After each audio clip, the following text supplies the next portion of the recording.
Anteriormente, Chile, 1975. Un país aislado del mundo por los embargos, con material obsoleto y apenas un puñado de unidades en el norte frente a divisiones blindadas completas. Vimos el plan peruano para recuperar Arica. Vimos nacer el muro de arena, minas, zanjas y trabajo nocturno, y vimos a un grupo de pilotos cruzar el Atlántico en aviones que no estaban hechos para cruzarlo. Si no viste esa primera parte, está en el enlace de arriba. Pero todo eso miraba hacia el norte, por tierra. Y había un flanco que ninguna zanja podía cubrir. Chile es un país que vive frente al mar. Y si la escuadra peruana entraba en juego, el desierto dejaba de ser la única frontera. Esta es la segunda parte de la crisis de 1975, el duelo naval que nunca ocurrió. Casi 200.000 minas enterradas en la Pampa, una reserva de tanques oculta en las quebradas de la costa, un abrazo diplomático que desarmó una alianza y un criptograma que fijó el fin del mundo para las 6 de la mañana del 6 de agosto. Faltaban horas, y lo que decidiría el destino de Chile no iba a ocurrir en Arica, sino a 1.500 kilómetros al norte, dentro del propio cuartel general del enemigo. Mire el mapa de Chile y verá el problema. Un país de 4.000 kilómetros de largo y un promedio de menos de 200 de ancho, con casi toda su población, sus puertos y su industria mirando al Pacífico. En términos militares, eso significa una cosa. Chile no tiene profundidad estratégica, tiene una costa, una escuadra enemiga capaz de bombardear los puertos o de cortar las líneas de abastecimiento marítimo podía ser tan letal como una columna de tanques. No hacía falta invadir, bastaba con estrangular. Y Arica, en el extremo norte, era el punto más frágil de todos.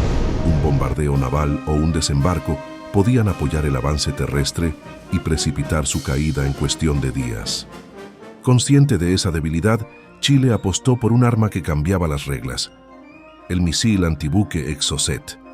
Su lógica era brutalmente simple. Un puñado de plataformas dotadas de ese misil podía amenazar naves mucho mayores, disparando desde más allá del horizonte visual con un proyectil que volaba a pocos metros del agua para burlar los radares. Era la misma doctrina del muro de arena trasladada al océano: no dominar, sino disuadir; no vencer, sino volver la agresión demasiado cara. Del mismo modo en que un campo minado no detiene a un ejército, pero le impone un precio insoportable, un misil bien escondido no hunde una flota. La obliga a preguntarse si vale la pena acercarse. La Armada reforzó además su capacidad con unidades adquiridas en el exterior, pese a los embargos, y ensayó una doctrina de defensa de costa basada en 3 principios: ocultamiento, dispersión y golpe sorpresivo. Nada de líneas de batalla, nada de exhibición de fuerza. En un conflicto abierto, el Pacífico Sur se habría convertido en un tablero mortal donde cada barco sería, a la vez, cazador y presa. Y en ese tablero, por primera vez en casi un siglo, las escuadras de Chile y Perú volverían a medirse. Si la guerra hubiera estallado en agosto de 1975, el Pacífico Sur habría sido escenario del primer choque naval de la era misilera en Sudamérica. Un combate sin precedentes en el continente. Y el papel decía que Chile perdía.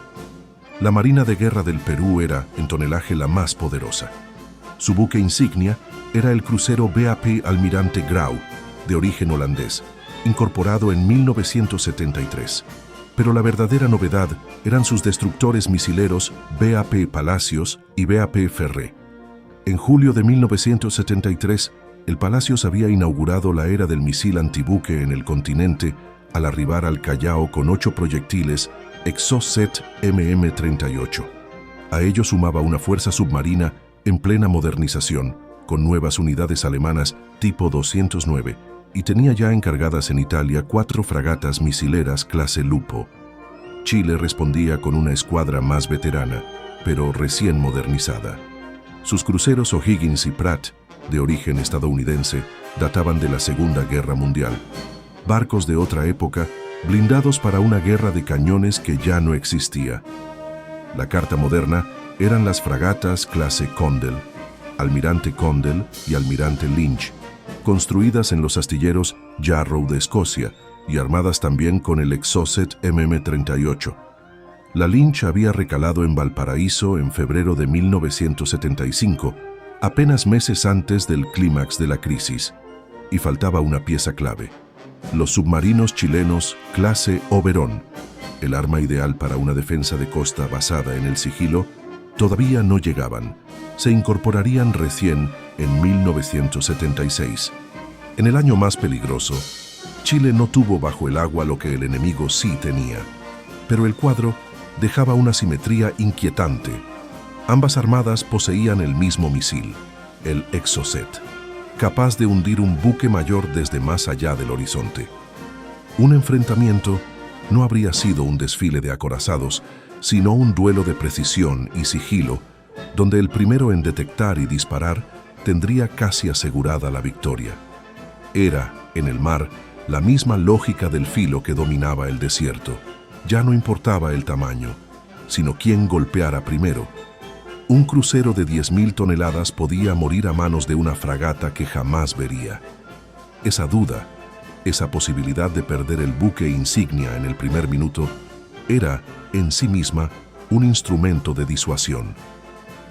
Pero el mar no solo amenazaba con misiles y bombardeos, amenazaba con algo peor: un desembarco.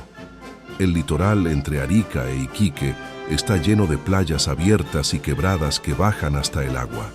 Un asalto anfibio o un salto aerotransportado sobre la retaguardia podía abrir el frente por detrás de las líneas fortificadas y dejar todo el muro de arena mirando en la dirección equivocada. Miles de minas apuntando al norte no sirven de nada si el enemigo aparece a tu espalda, bajando de un buque o de un avión. La respuesta chilena fue tan austera como todo lo demás en esa crisis: una reserva blindada oculta y a la espera. El material disponible era el tanque ligero M41 Walker Bulldog, de origen estadounidense. Chile había recibido una primera partida de 17 M41A1 en 1963 y a fines de esa misma década, 43 unidades de la versión A3, 60 tanques ligeros en total para defender un país de 4.000 kilómetros. Con cañón de 76 milímetros y apenas 25 milímetros de blindaje frontal en la torre, un M41 no tenía nada que hacer en un duelo frontal contra un T-55. En 1975, la mayoría de las fuerzas blindadas del país fueron enviadas al Teatro de Operaciones Norte y repintadas con un mimetismo de desierto. El movimiento fue extremo. Desde Punta Arenas, en el otro extremo de Chile, se trasladó una compañía completa de tanques con sus conductores y su personal al regimiento blindado Neo 1 en Iquique. Enterrados literalmente, se excavaban posiciones en las laderas y en los cauces secos, se hundía el vehículo hasta dejar apenas la torre a la vista y se lo cubría con redes y arena. Desde el aire, nada. Desde el mar, nada. Las tripulaciones dormían junto a las máquinas, esperando una orden que podía no llegar nunca. La lógica era la misma que gobernaba toda la defensa del norte. Contra infantería recién puesta en tierra, sin sus propios tanques todavía en la arena, un puñado de esos vehículos podía arruinar por completo una cabeza de playa.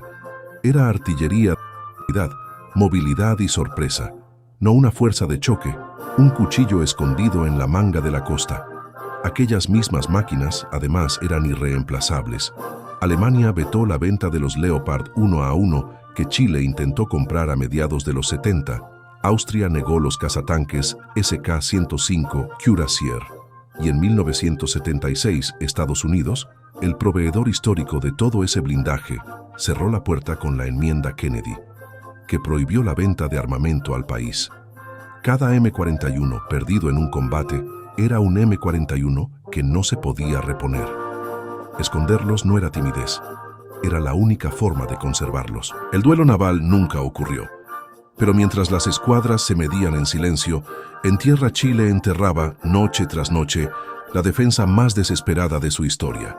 Para entender por qué Chile enterró cientos de miles de minas, hay que saber qué se esperaba del otro lado de la frontera Según el testimonio del capitán en retiro Eloy Villacrés, integrante de la Dirección de Asuntos Estratégicos del Ministerio de Guerra del Perú, el plan de operaciones estaba codificado bajo un solo apelativo: Negro, y se desplegaba en 3 fases sucesivas. Negro 1 era la invasión de Arica, Negro 2, la captura de Iquique, Negro 3, la toma de Antofagasta, que según Villacrés sería entregada a Bolivia.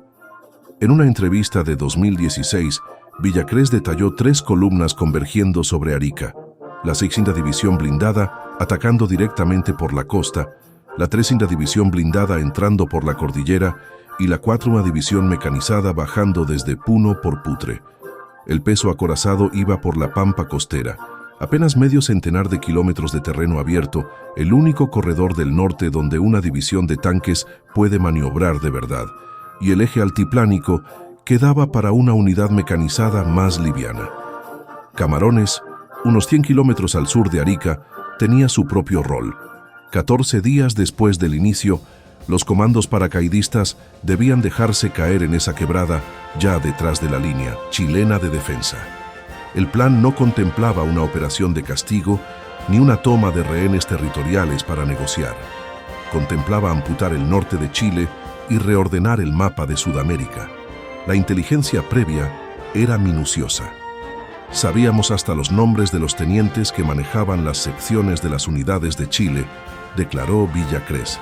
Efectivos, ubicación y potencial de fuego, todo estaba fichado. El día D quedó fijado para el miércoles 6 de agosto de 1975. Una advertencia de rigor, y es importante: la existencia de este plan ofensivo se apoya sobre todo en testimonios como el de Villacrés y ha sido negada por otras figuras peruanas, entre ellas el propio Francisco Morales Bermúdez, quien sostuvo que nunca existió un plan de acción militar ofensiva contra Chile. El corazón físico de la disuasión chilena fue el minado masivo de la frontera. No fueron unos pocos campos, fue una siembra industrial de explosivos, concebida para volver intransitable el corredor por donde debían avanzar los blindados peruanos. Las cifras revelan la escala del miedo. Se estima que Chile instaló alrededor de 196.700 minas en el sector limítrofe con Bolivia y no menos de 80.000 en torno a Arica, cada uno colocado a mano de noche sin luz por hombres que sabían que un error significaba morir en el acto. Toda la estrategia chilena descansaba sobre una pregunta obsesiva: ¿cuándo, dónde y con qué atacaría Perú? Responderla era tarea de una red de inteligencia que combinaba la observación de fronteras, el análisis de los desfiles y de las compras de armamento y la interceptación de comunicaciones. La contrainteligencia hacía el trabajo inverso y, quizá más importante, protegía el secreto del muro de arena, sembrando confusión sobre la verdadera magnitud o la verdadera debilidad de la defensa. La defensa no recayó solo en los uniformados. En Arica, la ciudad más expuesta del país, la propia población fue integrada al esfuerzo. Se reinstruyó a civiles en tareas de apoyo, se prepararon planes de evacuación y se organizó la vida cotidiana en torno a una posibilidad siempre presente: que la guerra llegara a las calles. Del otro lado, la motivación no era menor, y no era solo territorial, era una herida abierta desde hacía casi un siglo. En una arenga atribuida a Velasco Alvarado, el objetivo de la invasión se cifraba en una sola imagen. Solo después de que sus botas pisen el suelo sagrado de Arica, podremos decir: Coronel Bolognesi, ahora puede descansar en paz. Bolognesi, héroe caído en Arica en 1880, encarnaba la deuda histórica que el Plan Negro venía a cobrar. La pesadilla estratégica de Santiago tenía nombre: el Frente Triple. Perú por el norte, Bolivia por el altiplano, Argentina por el sur. 3 frentes simultáneos contra un país con recursos suficientes para ninguno. Romper esa combinación era una prioridad absoluta. El gesto tuvo fecha y lugar precisos: el 8 de febrero de 1975, en la pequeña estación ferroviaria de Charaña, a apenas 2 kilómetros de la frontera y del poblado chileno de Bisbiri. Allí, el general Pinochet y el presidente boliviano Hugo Banzer se fundieron en un abrazo ante sus comitivas y firmaron el acta que restablecía las relaciones diplomáticas rotas desde 1962 por el conflicto de las aguas del río Lauca. El corazón de la propuesta era audaz. Chile ofrecía ceder a Bolivia una franja soberana a lo largo de su frontera norte con Perú, un corredor al norte de Arica entre la línea fronteriza y el mar. Después de casi un siglo, el país que había dejado a Bolivia sin costa le ofrecía una salida al océano, pero venía con una contrapartida y una condición. La contrapartida, un canje territorial. Bolivia debía entregar a Chile una superficie equivalente. La condición, como el corredor tocaba tierras que habían sido peruanas hasta 1929, el tratado de ese año y su protocolo complementario obligaban a consultar a Lima antes de cualquier cesión. Velasco Alvarado, acosado por una crisis de salud y por divisiones internas en su propio régimen, fijó el ataque final para el 6 de agosto de 1975, a las 06:00 de la mañana. En los regimientos de Arica e Iquique, el ambiente era de una solemnidad fúnebre. Y no era miedo en el sentido corriente. Era la conciencia lúcida de que, en cuestión de horas, muchos de ellos morirían, y de que su sacrificio quizá no bastaría para detener el avance. Los oficiales revisaban por última vez los cálculos de tiro. Los soldados escribían a sus familias. Los capellanes no daban abasto. La espera, dirían después, era peor que el combate. Nos llegó un criptograma. El día D era al día siguiente. Nos juntamos en el casino. Nos abrazamos, listos para lo que venía. Sabíamos que si fallábamos, no sabíamos qué pasaría con nuestras familias. Faltaban horas para las 6 de la mañana, y entonces, a 1500 kilómetros de esa frontera, ocurrió lo impensable. La guerra no fue detenida por el muro de arena, ni por el Exocet, ni por Charaña. Fue detenida por un golpe dentro del golpe.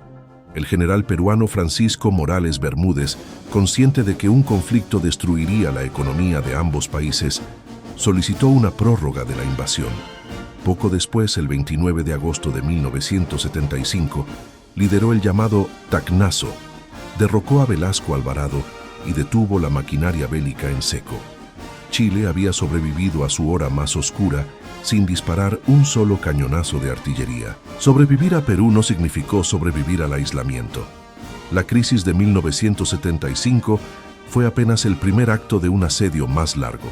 Mientras el norte se congelaba, en el extremo austral se encendía otro conflicto, la disputa con Argentina por las islas del Canal Beagle. En 1978, la Junta Argentina planificaba la Operación Soberanía para ocupar por la fuerza las islas Picton, Nueva y Lennox.